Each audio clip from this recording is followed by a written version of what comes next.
नमस्ते बच्चों। मैं डॉक्टर अनिल कुमार, टीजीटी हिंदी, केंद्रीय विद्यालय संख्या 2 गया। आज का पाठ है नाना साहब की पुत्री देवी मैना को भस्म कर दिया गया। यह रिपोर्टाज शैली में लिखी गई रचना है। रचनाकार हैं चपला देवी। बच्चों, सबसे पहले लेखिका के बारे में हम लोग जान लेते हैं, समझ लेते हैं। सबसे पहले लेखिका का परिचय। देश में अनेक ऐसे रचनाकार हुए हैं जिन्होंने अपने साहित्य में स्वाधीनता आंदोलन से जुड़ी घटनाओं का अक्षरशः सत्य वर्णन किया है, परंतु उनका व्यक्तित्व एवं कृतित्व प्रकाश में नहीं आ पाया। हालांकि इनकी कृतियों ने स्वाधीनता से अपना संबंध जोड़े हुए रखा। इस तरह का साहित्य जहाँ पुरुष साहित्यकार लिख रहे थे, वहीं महिलाओं भी उनसे पीछे नहीं थीं। ऐसी ही लेखिकाओं में एक थी चपला देवी। चपला देवी का साहित्य स्वतंत्रता सेनानियों के आंदोलन को गति देने में लगा रहा, पर उनका नाम भारतीय साहित्य के इतिहास में अंकित नहीं हो पाया। चपला देवी की गणना द्विवेदी युग के साहित्यकारों में की जाती है। बच्चों, ये द्विवेदी युग महावीर प्रसाद द्विवेदी, आचार्य महावीर प्रसाद द्विवेदी, ये बहुत बड़े हिंदी के विद्वान थे। इन्होंने हिंदी व्याकरण को संवारा सजाया। अब हम उनकी रचनाओं के बारे में जानने का प्रयास करते हैं।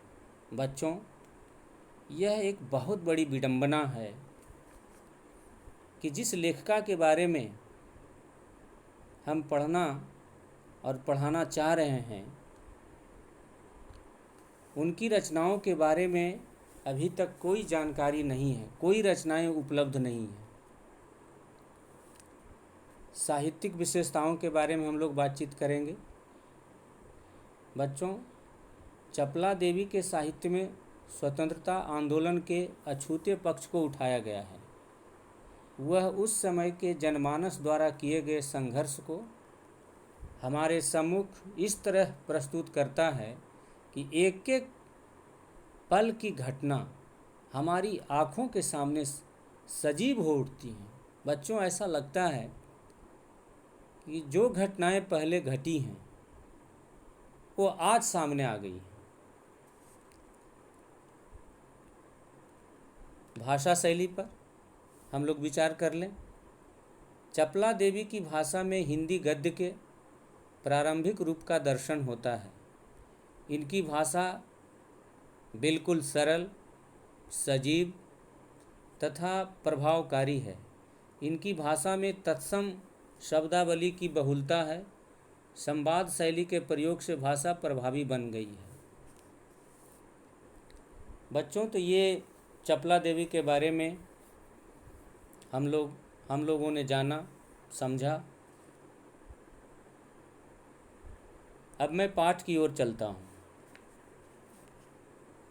बच्चों, आप सभी जानते हैं कि भारतीय स्वतंत्रता आंदोलन के लिए जो क्रांति हुई, पहली क्रांति मानी जाती है, आंदोलन माना जाता है, वह है 1857 की क्रांति। 1857 के विद्रोह में स्वतंत्रता पाने तथा उसकी रक्षा के लिए हजारों वीरों ने कुर्बानी दी है।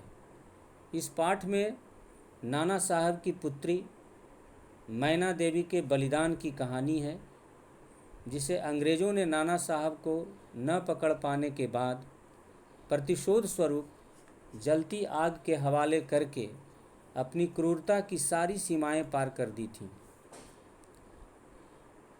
अंग्रेज़ों का अपने ही सेनापति से विश्वास उठ चुका था, जिसके बारे में अंग्रेजी समाचार पत्रों ने लिखा था। भारतीय समाचार पत्रों ने अंग्रेज़ों के इस कुकृत्य की निंदा की। इस पाठ के माध्यम से युवाओं को वीर वीरांगनाओं के बलिदान से अवगत कराया गया है।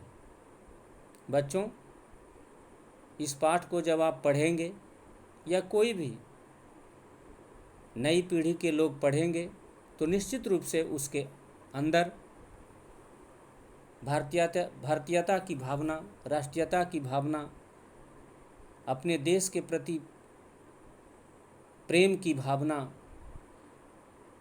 उमड़ पड़ेंगी। बच्चों, सन 1857 स्वतंत्रता प्राप्ति के लिए अंग्रेजी सेना के विरुद्ध भारतीयों का विद्रोह असफल हो गया। अंग्रेज़ों को विद्रोही नेता नाना साहब ने खूब क्षति पहुंचाई, पर कानपुर में विद्रोह की असफलता के कारण उन्हें भागना पड़ा। वे जल्दी में अपनी पुत्री मैना देवी को अपने साथ न ले जा सके, जिसे विद्रोह दमन के उपरांत अंग्रेज़ों ने अग्नि में भस्म कर दिया। यह वर्णन पाषाण हृदयी व्यक्ति को भी द्रवीभूत कर देता है। बच्चों, बहुत ही जघन्य अपराध अंग्रेज़ों के द्वारा किया गया है, इस पाठ में आप देख रहे हैं। फिर उसके बाद कानपुर में भीषण हत्याकांड करने के बाद अंग्रेजी सेना ने बिठूर में नाना के महल में खूब लूटपाट की, पर वहाँ ज़्यादा संपत्ति उनके हाथ न लगी। अंग्रेज़ों ने वहाँ नाना को न पाकर उनका महल तोपों से उड़ाने का निश्चय किया। प्रतिशोध की भावना है बच्चों। नाना साहब मिल नहीं रहे थे, प्रतिशोध की भावना सुलग रही थी। उसी का परिणाम रहा कि नाना साहब के महल को अंग्रेज़ों ने तोपों से उड़ा दिया। मकान को नष्ट होने की आशंका से नाना की पुत्री मैना बरामदे में आई। उसने अंग्रेज़ सेनापति से उस मकान को नष्ट न करने का अनुरोध भी किया। सेनापति ने बताया कि उसे नाना से संबंधित सभी वस्तुएं नष्ट करने का निर्देश है, अतः उसे यह मकान नष्ट करना ही होगा। अपना अनुरोध विफल होता देख नाना साहब की पुत्री मैना ने अंग्रेज सेनापति को बताया कि मैं आपकी दिवंगत पुत्री मेरी की सहेली हूँ। उस समय आप भी यहाँ आते जाते थे। आपकी दिवंगत पुत्री मेरी का लिखा एक पत्र अब भी मेरे पास है। बच्चों, यह स्वयं मैना बता रही हैं, अंग्रेज अधिकारी को परिचय दे रही हैं कि पहले से भी आपका रिश्ता नाता रहा है, मेरे घर में आपका आना जाना होता था। यह सुनकर सेनापति हे ने पहचान लिया कि यह नाना साहब की पुत्री मैना है। जनरल हे ने कहा कि ब्रिटिश सरकार की आज्ञा को वह टाल नहीं सकते हैं। हाँ, इस मकान की रक्षा के लिए अवश्य प्रयास करेंगे। बच्चों, एक बहुत बड़ी बात है। मैना के कहने पर सेनापति हे ने इतना ज़रूर कहा कि महल की रक्षा करना मैं चाहूँगा। अब देखिए आगे क्या होता है।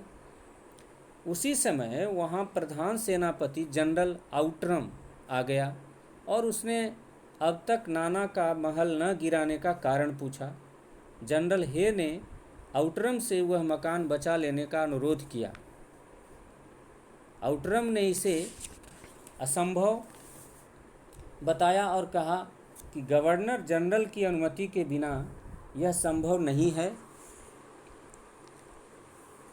सेनापति हे ने उस मकान को बचाने का आशय संबंधी पत्र गवर्नर जनरल के पास भिजवा दिया। आउटरम का मकान गिराने तथा मैना की गिरफ्तारी की इच्छा जानकर सेनापति हे वहाँ से चला गया। इसके बाद अंग्रेज सैनिकों ने महल का फाटक तोड़कर महल में लूटपाट की और मैना को ढूंढा, परंतु वे मैना को नहीं पा सके। उसके बाद बच्चों,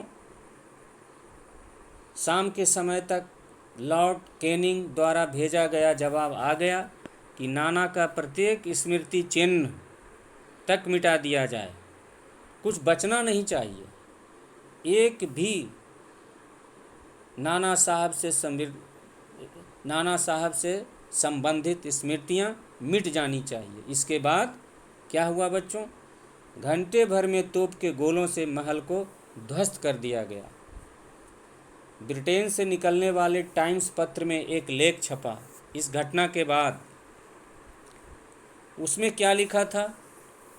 उसमें लिखा था कि कानपुर में भीषण हत्याकांड करने वाले नाना से बदला लिया जाना चाहिए। उस पर दया दिखाना हास्यास्पद है। जनरल हे पर आरोप लगाते हुए कहा गया कि लगता है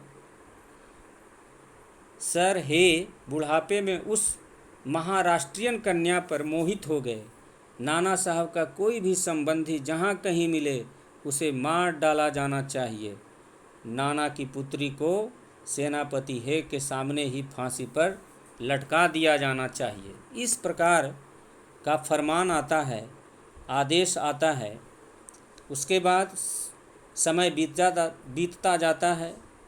सितंबर महीने की आधी रात्रि में एक बालिका उस ध्वस्त प्रासाद के यानी महल के अवशेष पर बैठी रो रही थी। पास में ठहरी आउटरम की सेना के कुछ सैनिक वहां आ गए। ये महल गिरने के बाद बच्चों मैना रो रही थी। जो अवशेष वहाँ बचे हुए थे, भग्नावशेष, उस पर बैठकर रो रही थी। उसी समय वहाँ कुछ सैनिक आ गए। वह रोने के अलावा किसी बात का जवाब नहीं दे रही थी। सैनिकों के द्वारा कुछ पूछा जा रहा था, लेकिन उसका जवाब वो नहीं दे रही थी। लगातार वो रोए जा रही थी। पास में ठहरी आउटरम की सेना के कुछ सैनिक लगातार पूछते रहे। वह रोने के अलावा और कुछ कर ही नहीं सकती थी। उसी समय जनरल आउटरम वहाँ पहुँच जाता है और उसने मैना को पहचान लिया और मैना को गिरफ्तार कर लिया। मैना ने उससे कुछ देर का समय मांगा, पर पाषाण हृदय आउटरम ने, बिल्कुल पत्थर दिल व्यक्ति था वह आउटरम, उसके ऊपर जरा सा भी कोई प्रभाव नहीं पड़ता है और उसकी गिरफ्तारी हो जाती है। मैना ने उससे कुछ देर का समय मांगा, पर पाषाण हृदय, पत्थर हृदय, वह देने से इनकार कर दिया और कैद करके कानपुर के किले में लाकर बंद कर दिया। बच्चों, महाराष्ट्रियन इतिहासकार महादेव ने अपने बाखर समाचार पत्र में लिखा, नोट कर लें, बाखर समाचार पत्र है, उसमें उन्होंने लिखा कि कल कानपुर के किले में भीषण हत्याकांड हो गया। नाना साहब की पुत्री मैना को धधकती आग में जलाकर भस्म कर दिया गया। उस अनुपम बालिका को जलता देख सबने देवी समझकर उसे प्रणाम किया। बच्चों, इस प्रकार से यह रचना अपने आप में अद्भुत है और हम सब भारतीयों को चिंतन करने को विवश कर देता है कि किस प्रकार से एक भारतीय को, जिसके अंदर देश प्रेम की भावना थी, कुचल कर रख दिया गया। और हत्या भी ऐसी जिसको सामान्य हत्या नहीं कही जा सकती, जघन्य हत्या, निर्मम हत्या। इस प्रकार से बच्चों हमने इस पाठ को देखा, समझा। आप सभी बच्चे कुछ प्रश्न गृह कार्य के लिए लिख लें और उसे घर पर करना है और फिर करके उसे दिखाना भी है।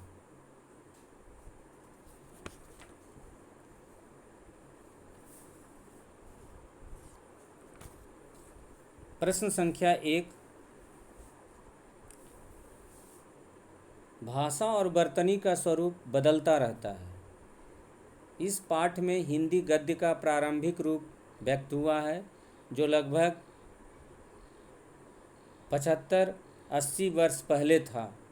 इस पाठ के किसी पसंदीदा अनुच्छेद को वर्तमान मानक हिंदी में लिखिए।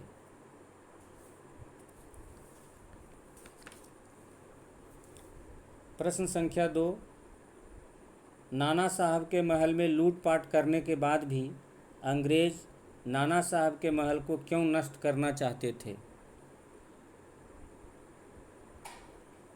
प्रश्न संख्या 3, मैना के तर्क एवं अनुनय पर जनरल हे ने मकान न गिराने का अनुरोध जनरल आउट्रम से किया, उसने यह अनुरोध क्यों ठुकरा दिया? प्रश्न संख्या 4,